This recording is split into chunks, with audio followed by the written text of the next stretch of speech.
The lost episode, The Endless Show.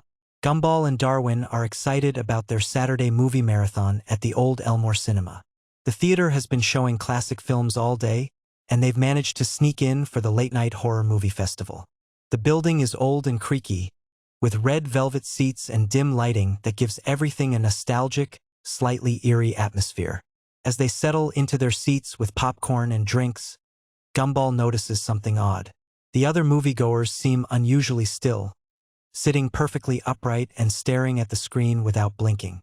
Their faces are illuminated by the flickering light from the movie, but their expressions never change. The first film begins, a black and white horror movie from the 1950s. But as the story unfolds, Gumball realizes the actors on screen are looking directly at him and Darwin. The characters pause mid-dialogue to stare out from the screen, their eyes following the boys as they shift uncomfortably in their seats. Darwin whispers that they should leave, but when they turn around, the exit doors have vanished. The theater has become a sealed box with no way out.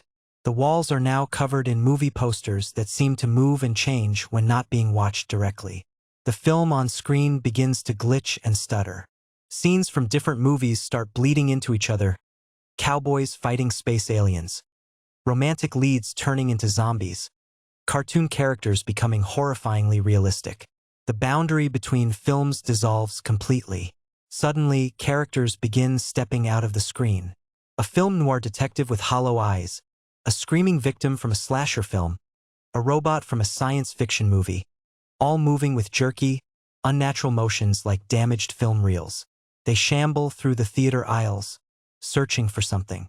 The other audience members finally move, but only to turn their heads in perfect unison toward Gumball and Darwin.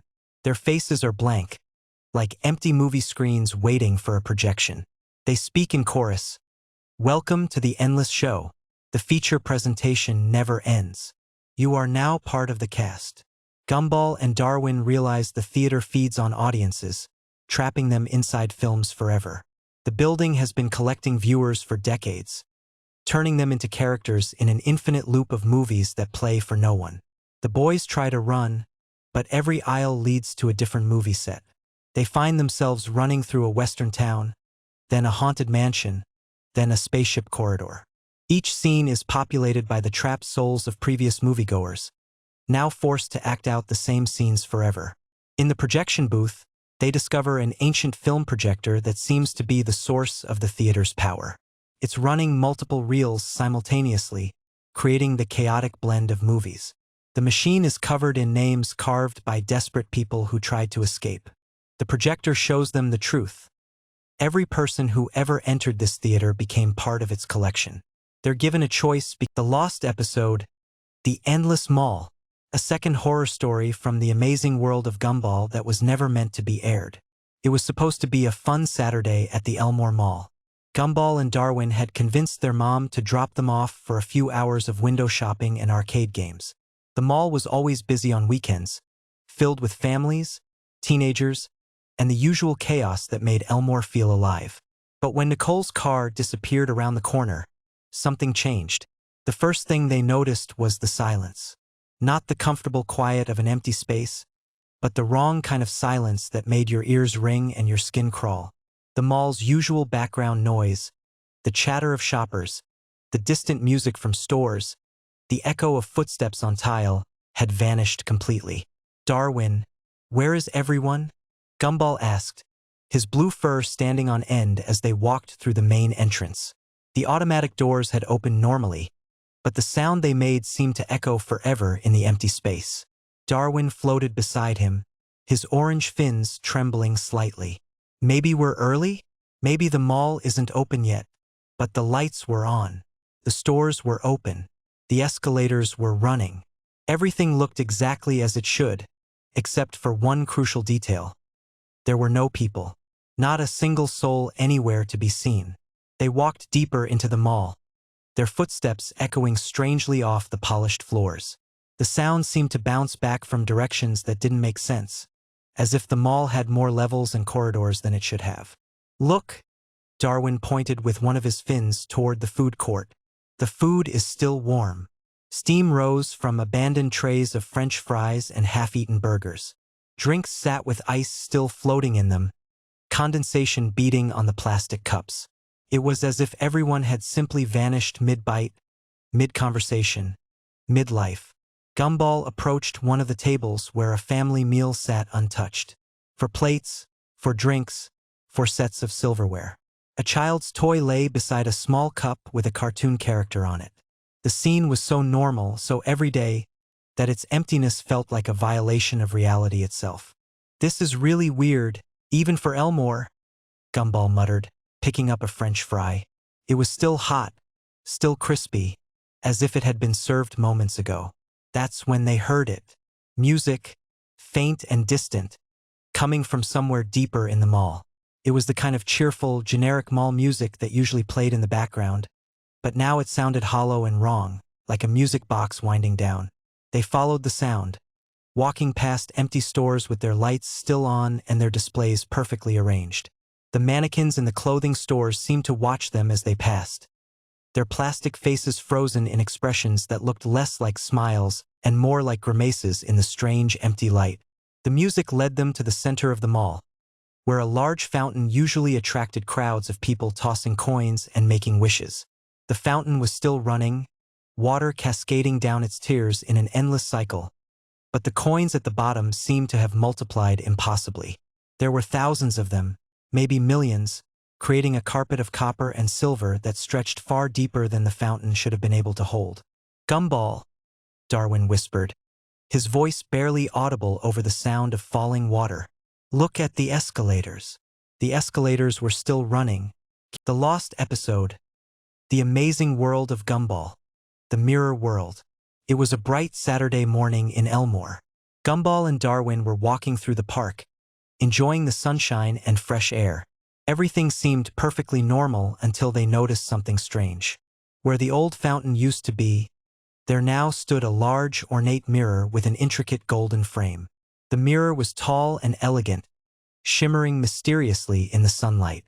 "That's weird," said Gumball, approaching the mirror. "I don't remember this being here before." Darwin nodded, equally curious. "Maybe someone put it here as art?" Gumball looked at his reflection in the mirror, but something was wrong. When he waved his left hand, his reflection waved its right hand, but with a strange delay. The reflection seemed to have a mind of its own. "Darwin, look at this," Gumball called out, but before Darwin could respond, something impossible happened. Gumball's reflection reached out from inside the mirror, its hand breaking through the glass surface like it was water. The reflection grabbed Gumball's real hand and began pulling him toward the mirror. "Help me," Gumball cried as both he and Darwin were pulled through the liquid glass into the mirror world. On the other side, everything was backwards. Trees grew downward into the sky, clouds floated on the ground, and all the signs were written in reverse. This was Elmore, but wrong. They met their mirror selves, versions with opposite personalities. Mirror Gumball was quiet and serious, while Mirror Darwin was loud and reckless. Even their family was different. Mirror Nicole was lazy, Mirror Richard was intelligent, and Mirror Anais was chaotic. The mirror world seemed more vivid and real than their actual world. Colors were brighter, sounds were clearer, everything was more alive. It was seductive and beautiful, making their real world seem dull in comparison. But as they stayed longer, Gumball and Darwin began to change. They were becoming like their mirror selves, losing their true personalities and becoming their opposites. When they tried to return to the original mirror, their mirror selves blocked the way. The mirror versions wanted to keep them trapped forever and replace them completely. Gumball and Darwin ran desperately toward the mirror to escape, but their real world on the other side was fading away. The mirror was becoming more solid, trapping them in this backwards reality. Soon, they could no longer tell which side of the mirror was real. They looked confused and desperate, unable to distinguish between reality and reflection. The camera began to zoom into the mirror's surface, showing infinite reflections of Gumball and Darwin on both sides. Multiple versions of themselves reflected endlessly, all looking confused and desperate. The zoom continued deeper, showing fractal-like infinite reflections. The mirror surface created endless recursive patterns with Gumball and Darwin trapped in infinite loops of reflection. At maximum zoom, a kaleidoscope effect showed infinite mirror reflections. Gumball and Darwin appeared as tiny figures repeated endlessly in geometric patterns, trapped forever in the infinite nature of their prison. Then the zoom began to pull back, reversing the effect. They were still trapped in infinite reflections, but now visible as larger figures, exhausted and defeated, accepting their fate of being trapped forever between realities. The final zoom out showed the ornate mirror standing alone in Elmore Park, but now both sides showed Gumball and Darwin trapped inside. They existed only as reflections now, waving sadly from within the mirror. But the story wasn't over. Other children from Elmore approached the mysterious mirror. Penny, Banana Joe, and their classmates walked toward it, curious about what happened to their friends. Penny reached out to touch the mirror surface, just like Gumball had done. Her reflection started to move independently, showing the same pattern beginning again. Inside the mirror, Gumball and Darwin could be seen trying to warn the new children, banging on the glass from inside, but no one could hear their silent screams. The mirror began to pull Penny and the other children toward it, just as it had done before. Multiple hands reached out from the mirror surface to grab the new victims. The final shot showed Elmore Park at sunset with the ornate mirror standing ominously in the center. The mirror now contained multiple trapped souls: Gumball, Darwin, Penny, and others, all visible as faint reflections. The park was empty except for the cursed mirror, waiting patiently for its next victims. The cycle would continue forever, trapping anyone who dared to look too closely into the mirror world. Some reflections, once seen, can never be unseen, and some mirrors never let you leave. The Lost Episode, The Amazing World of Gumball, The Empty Mall. This is another lost episode of The Amazing World of Gumball that was discovered in the studio archives. Unlike the previous episode, this one takes place in the Elmore Mall, but something is terribly wrong with this familiar location. It was a Saturday afternoon when Gumball and Darwin decided to visit the Elmore Mall. They wanted to buy a new video game that had just been released. The blue cat and orange fish walked through the automatic doors, expecting to see the usual crowds of shoppers and the familiar sounds of a busy mall. But instead, they found complete silence. The mall was empty, not just quiet, but completely devoid of people. The stores were all open, their lights were on, but there were no customers, no employees, no one at all. Their footsteps echoed eerily in the vast empty space. "Where is everyone?" Darwin asked, his voice trembling slightly. Gumball shrugged, but his usual confidence was shaken. They walked past the fountain in the center of the mall. It was running, but the water was completely black, like ink. The stores they passed were strange. Larry's convenience store was there, but instead of Larry behind the counter, there was just an empty uniform hanging on a coat hanger, swaying slightly as if someone had just taken it off. The cash register kept making ding sounds by itself over and over again. At the food court, all the restaurants were serving food, but the meals were moving on their own. Burgers flipped themselves, fries jumped in and out of containers, and drinks poured themselves into cups that immediately emptied. The smell was wrong too. Instead of food, everything smelled like old paper and dust. They tried to leave, but when they turned back to the entrance, it was gone. Where the automatic doors should have been, there was now just a solid wall with a painted mural of the outside world. It looked real, but when Gumball touched it, it was just flat paint on concrete. The mall's PA system crackled to life. "Attention shoppers, the mall will be closing in never. Please continue shopping forever. Thank you for choosing Elmore Mall, where the fun never ends and neither do you." The voice was cheerful but wrong, like someone trying too hard to sound happy. They ran to the escalators, but they were moving in impossible directions. Some went sideways, others went in loops, and one seemed to go straight up into the ceiling and disappear. When they tried to use the stairs, they found that each step led to a different floor, creating an endless maze of levels that shouldn't exist. In the toy store, all the dolls and action figures were arranged in perfect rows, but their heads slowly turned to follow Gumball and Darwin as they passed. The toys' eyes were too bright, too alive. A teddy bear in the window display waved at them with a stitched smile that seemed too wide. The electronics store was playing the same commercial on every screen, but it was a commercial for the mall itself. "Come to Elmore Mall," said a voice that sounded like their mother Nicole, "where your family shops together forever. Forever and ever and ever." The screens showed footage of the Watterson family shopping, but their faces were blurred and wrong. They found a directory map of the mall, but it showed impossible things. There was a department of lost children on the 3rd floor, a store of forgotten dreams in the basement, and a restaurant of last meals near the food court. The "You Are Here" arrow kept moving around the map by itself. In the clothing store, mannequins were dressed in clothes that looked exactly like what Gumball and Darwin were wearing. But as they watched, more mannequins appeared, all dressed like them, creating an army of plastic duplicates with empty, staring eyes. The music playing throughout the mall was a distorted version of the show's theme song, played backwards and slowed down until it sounded like a funeral dirge. Sometimes they could hear children laughing, but when they looked around, there were no children anywhere. They tried calling for help on the mall's courtesy phone, but instead of a dial tone, they heard their own voices having this exact conversation, as if they were trapped in a loop. "Hello? Is anyone there?" they heard themselves say over and over again.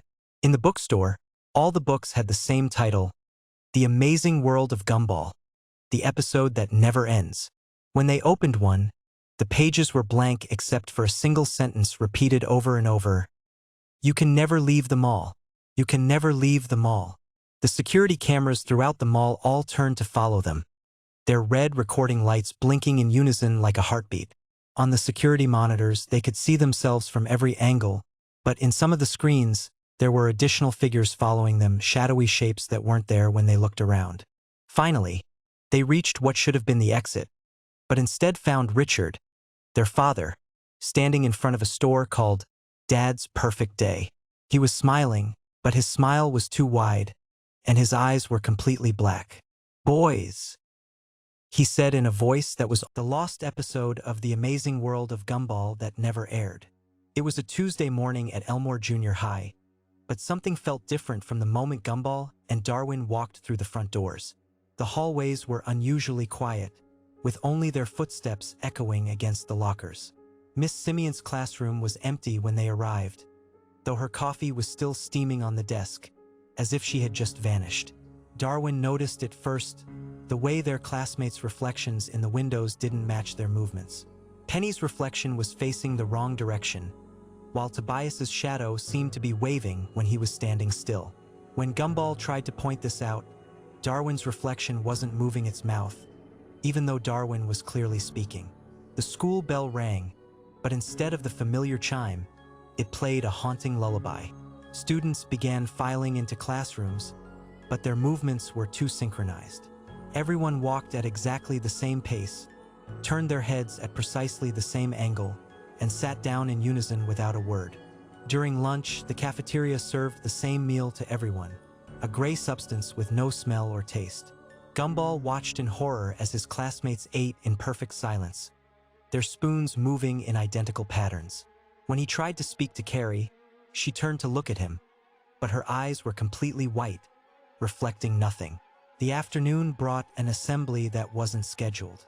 Principal Brown stood on the stage, but his voice came from everywhere at once, announcing a special test. The test papers appeared on every desk simultaneously, though no one had distributed them. The questions were written in symbols that shifted when you weren't looking directly at them.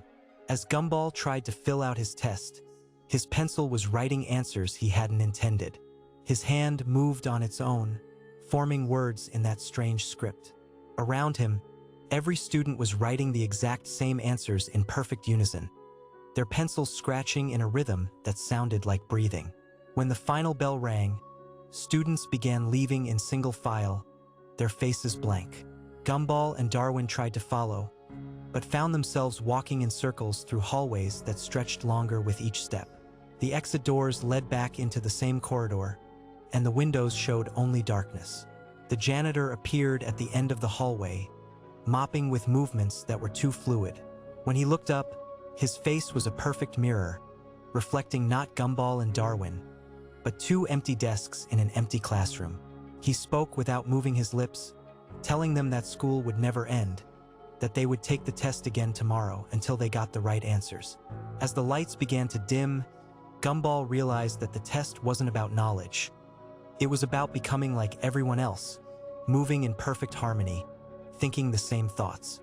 The school was transforming its students into something else entirely, something that looked the same but felt completely hollow inside.